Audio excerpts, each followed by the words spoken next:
네. 요즘에 겨울왕국이 두 번째 이야기로 돌아왔습니다.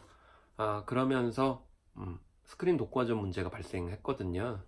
아무래도 뭐 인기가 있기 때문에 당연한 거 아닌가 이렇게 생각하게 되는데요. 그렇지만 오래전부터 뭐 인기가 있다고 해서 반드시 스크린 독과점을 해야 되는 거냐 이런 반대 의견도 있거든요. 일단 사실 우리나라 같은 경우에는 스크린 독과점이 생길 수밖에 없는 구조적인 원인이 있죠. 일단 뭐 CJ나 롯데, 메가박스처럼 이쪽에 독과점을 이루기 때문입니다.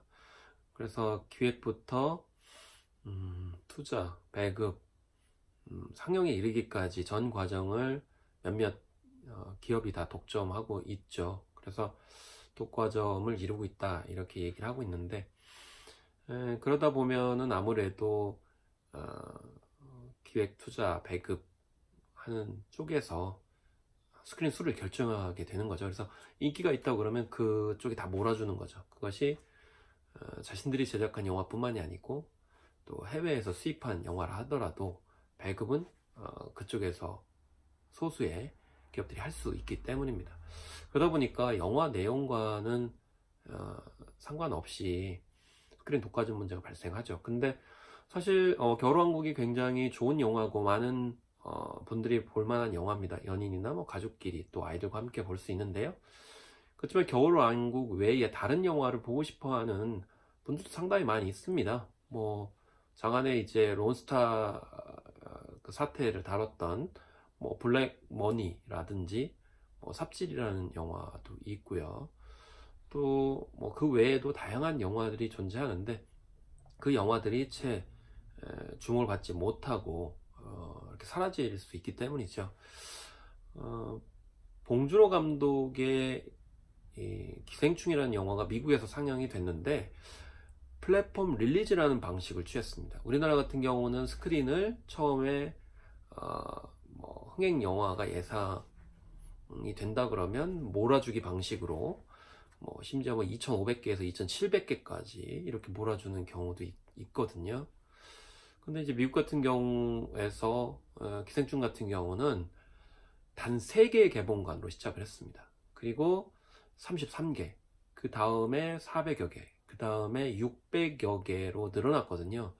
이거는 이제 점차 스크린 수를 늘려가는 방식이라고 볼 수가 있겠고, 우리나라 같은 경우는 처음에 1000몇 개, 2000개 넘게 쏠림 현상을 보이게 되고, 그러다 어느 날 갑자기 점차 사라지게 된 현상이 벌어지고요. 또 기한 같은 경우에도 프랑스 같은 경우에는 뭐 2주, 최대 5주 한정되는 그런 시간적 제한과는 달리 뭐 기획투자 배급사인 몇몇 소수 그런 기업들의 마음대로 가는 거죠. 뭐 예를 들면은 100억, 뭐 150억 들였어요. 그러면 손익분기점을 넘기거나 투자 비용 혹은 이익을 남기려면 뭐 제한 없이 상영을 하는 거죠. 제한 없이 상영하게 되면 이미 많은 관객들은 다른 영화 보고 싶은데 다른 영화 못 보고 그 영화만 보게 이제 되는 그런 상황이 벌어지게 되잖아요.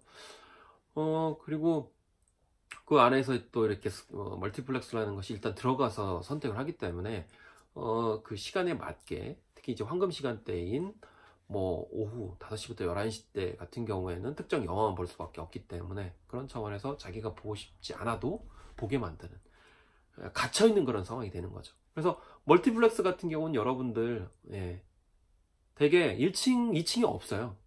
대부분 뭐 5, 6층, 뭐 10층, 12층 이렇게 있거든요. 그래서 고층 빌딩에 사실 존재하기 때문에 일단 한번 들어가게 되면 나올 수가 없어요. 그리고 뭐 나오는 데 상당히 힘들고요. 왜냐하면 멀티플렉스 건물에 오가는 것이 계단으로 오갈 수 없죠. 예를 들어 10층 같은 경우는 너무나 힘들잖아요. 그리고 중간에 뭐 에스컬레이터를 또 자동으로 연결시키는 것이 아니고 뭐 지그재그로 이동하게 이제 만들었기 때문에 너무나 힘듭니다. 그리고 엘리베이터 수도 그렇게 많지 않아요. 뭐 2개인 경우가 대부분이고요. 있어봤자 뭐 3개 정도 되기 때문에 그 많은 어떤 사람들이 이용하는 엘리베이터를 타고 멀티플렉스 왔다 갔다 하는 것 힘듭니다. 그럼 어떻게 되냐? 일단 들어가서 그 안에 있어야 되죠. 그럼 또 배고프기도 하잖아요. 그러면 뭐 팝콘에도 먹어야 되는데 이 팝콘 뭐 5배 원가 대비 비싸다, 10배 비싸다 이런 얘기 많거든요. 팝콘뿐만이 아니고 다른 나초라든지 물 같은 경우도 좀 비싸고요. 코카콜라 말할 것도 없습니다. 콜라 같은 경우에도 달기만 하죠. 사실 우리가 멀티플렉스를 가가지고 평소에 잘 먹지 않는 반 다이어트 음식들이 있는데 그걸 비싼 가격에 사 먹어야 되는 그런 상황입니다. 주말 같은 경우는 오히려 저는 깎아줘야 된다고 생각을 하거든요. 그런데 오히려 주말 같은 경우에는 평일보다도 더 비싸죠. 그 수많은 사람들이 치이면서 소란한 상황 속에서 답답하게 영화를 보는데도 불구하고 오히려 돈을 더 많이 내야 된다는 겁니다. 사실 생각해 보시죠. 예전에 단관 개봉관의 경우에는 어떤 장점이 있었냐면 1층, 2층 있다 보니까 밖으로 자유롭게 왔다 갔다 할 수 있었어요. 예, 그렇게 안에 이제 갇혀 있지 않아도 되죠. 갇혀 있지 않아도 된다는 거는 그 주변에 가서 먹을 것도 살 수 있고 또 간식거리도 가져올 수 있는 거죠. 그러다 보면 극장 주변에 노점상도 있을 수 있고 잡상인도 있게 되면서 일종의 어떤 경제 현상들이 있게 되면서 다 더불어 같이 살 수 있는 거거든요. 근데 멀티플렉스화 되고 또 고층에 있다 보니까 관객들은 관객들대로 불편하고 일종의 지갑이 털리고 또 그 지갑이 대형 기업에로만 가다 보니까 지역 상인, 지역 경제에 흘러 들어가지 않는 그런 상황들이 벌어지게 된다는 거죠. 그래서 우리가 영화 관객 수가 얼마고 매출액이 얼마고 수익이 얼마나 나서 시장 규모는 커졌지만 결국 그 시장의 수익들이 다 어디로 가느냐, 소수에게 흘러간다는 것입니다. 이건 불균등한 발전이고요. 또 결과적으로 그렇게 수익만을 위한 기획, 투자, 배급 영화들이 지금 현재 계속 실패를 하고 있습니다.